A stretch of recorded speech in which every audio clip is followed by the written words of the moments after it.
Boat manufacturers, there's a better way than using wood in the transom of a boat that's going to be wet all the time. Horse crap, you can do better. So, over here at Garagebound LLC in Chattanooga, what we do is we take and strip all that junk out and we rebuild these aluminum transom on these fishing boats with all aluminum. 2x3 by 11 gauge tube for the top and bottom, 2x2 by 11 gauge tubes for the uprights. We fill in all the holes, we plug weld the existing sheet metal to all of our framing. Then what we do is we slide a piece of 11 gauge plate down in here.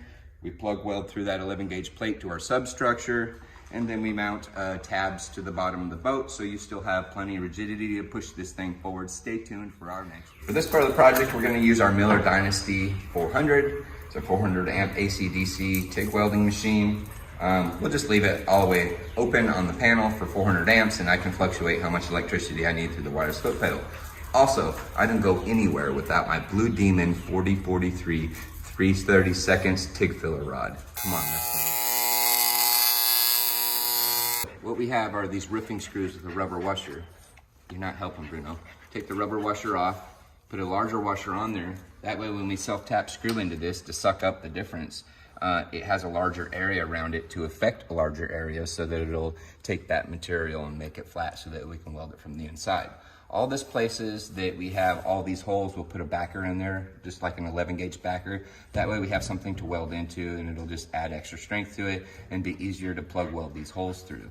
So we trimmed this top plate so that we can get a nice bead all the way across this 2x3 rectangular tube that we put in there that we all welded in.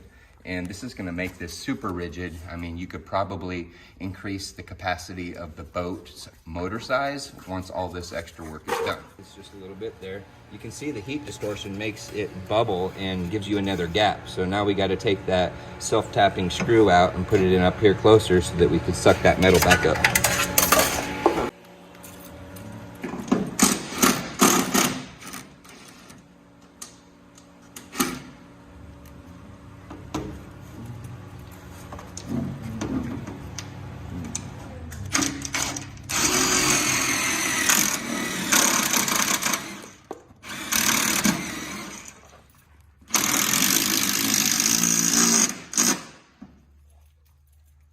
No more gap.